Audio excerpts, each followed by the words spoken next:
adventure into the story of Jacob, stealing Esau's blessings, unfolds in the book of Genesis. Chapter 27. Within the sacred pages of the Bible. In the heart of ancient Canaan, where the deserts meet the sky, and the stars tell stories of old, there was a family marked by destiny. This is the tale of Isaac, an old man whose eyes had seen the passage of many suns and moons, now dimmed by time, and his wife Rebekah, a woman of wisdom and deep love for her sons.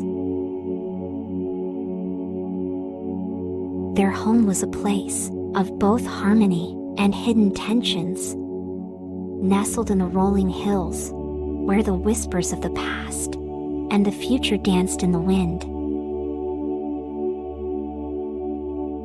Isaac and Rebekah had two sons, as different from each other as day is from night. Esau, the eldest, was a man of the wild, his hands skilled in the hunt, his heart as free as the open fields.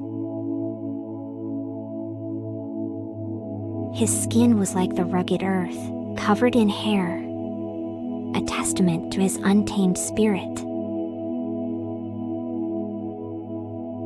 Jacob, the younger, was a keeper of the tents, a man of thoughts and quiet strength. His skin smooth, his touch gentle, his mind always pondering the mysteries of life. One day, under the vast expanse of the Canaanite sky, Isaac, feeling the weight of his years, called for Esau.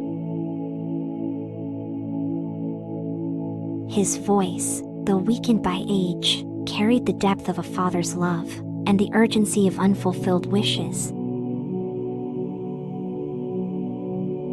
"My son," he beckoned, and Esau, with loyalty in his step, responded, "Yes, I am here." Isaac, feeling the weight of his years, shared his heart's wish. "I am an old man. I may die very soon. Get your bow and your arrows. Go out into the country and hunt some wild animals for me. Then prepare the food that I like to eat.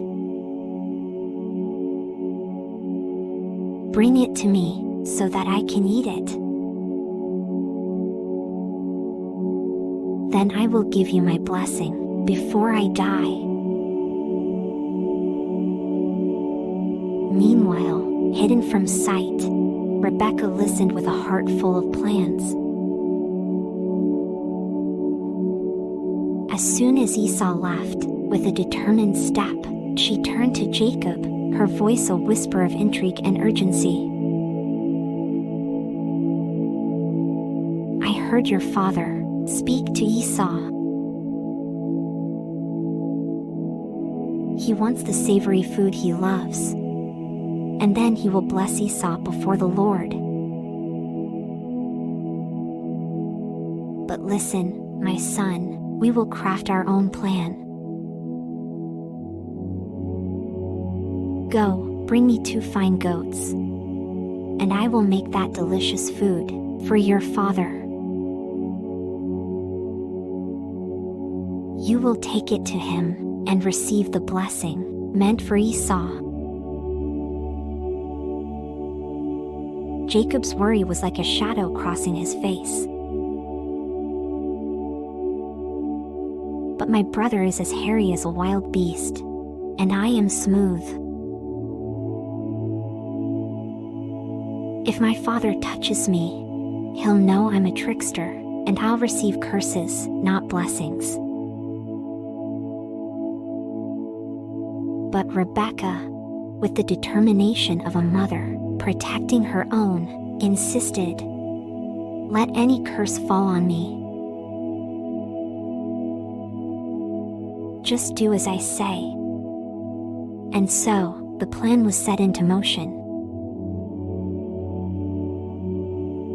Jacob brought the goats, and Rebekah cooked a meal so delicious, it could fool any father.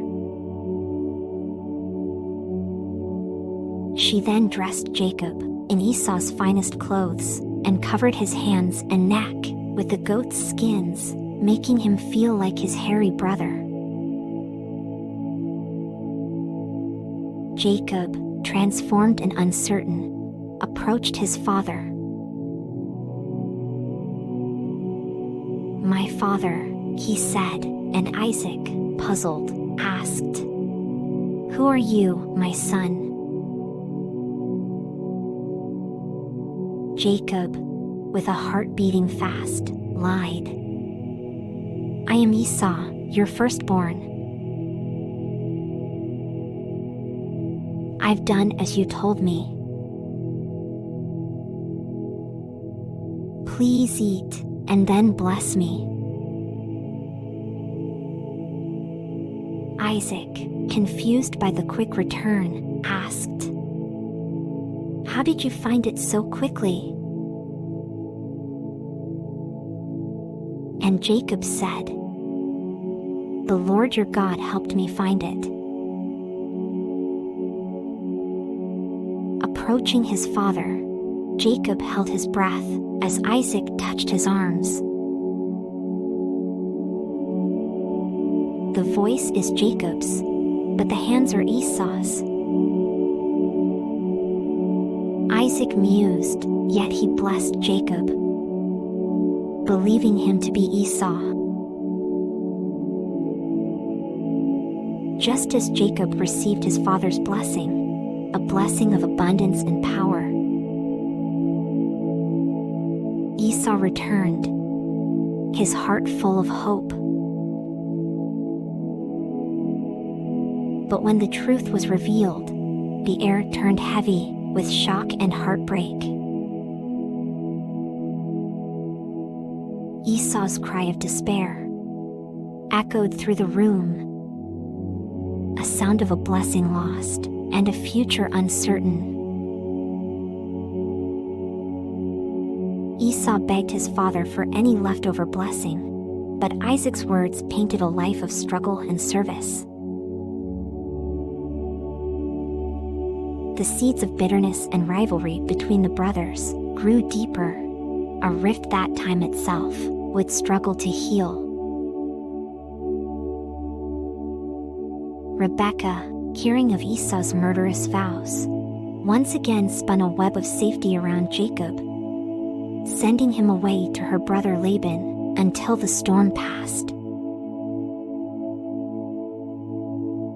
In her heart, she mourned the possibility of losing both her sons in her quest for Jacob's future. And so, Jacob set off into the unknown, leaving behind a family divided by blessings and deceit, stepping into a future written by the hands of destiny and the will of God. So, kids, as you snuggle into your beds, remember the story of Jacob. It teaches us about the consequences of our actions, and what we decide to do is really important.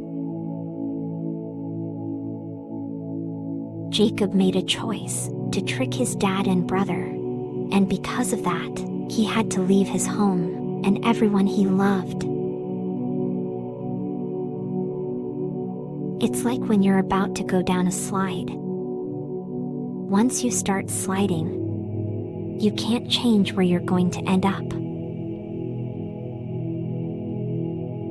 So, we learn from Jacob that we should think carefully before we make a choice. We should ask ourselves if our choice is kind and good, so we don't end up in a situation we didn't expect, just like Jacob. Now let's take a moment to reflect on how this lesson can apply to your lives. Think about a time when you had to make a choice, maybe telling the truth or not, sharing with a friend, or deciding to be kind. Remember, like Jacob, our choices have outcomes that affect us and others around us. Choosing to be honest and kind can help make sure those outcomes are good for everyone. It's time now to talk to God in our own special way through a prayer. Close your eyes gently and let's bring our hearts together in prayer. We'll ask God to help us apply the lessons we've learned from Jacob in our own lives. You can repeat after me silently in your heart, or out loud if you prefer. Dear God,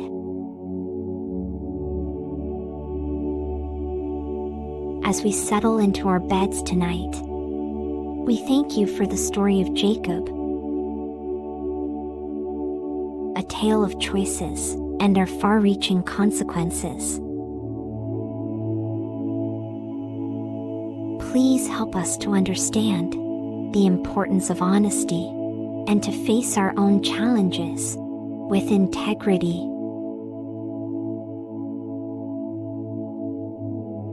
Teach us to trust in your guidance, no matter how tempting it may be to take shortcuts.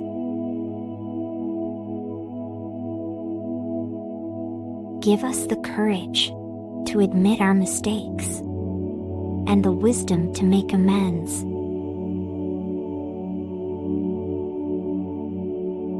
Help us to remember that with your guidance, we can navigate the right path, even when it's difficult.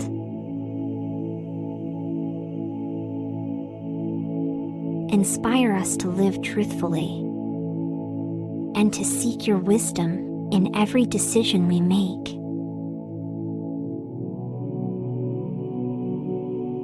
Bless us with peaceful sleep and inspire us to live with honesty and courage every day.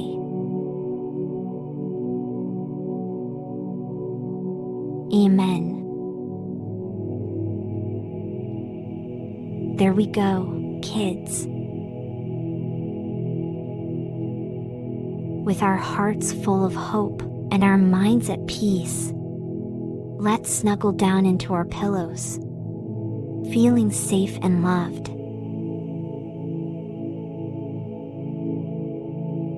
God is watching over us, just as he did with Jacob. Good night, and may you have the sweetest dreams, filled with lessons of kindness and adventures.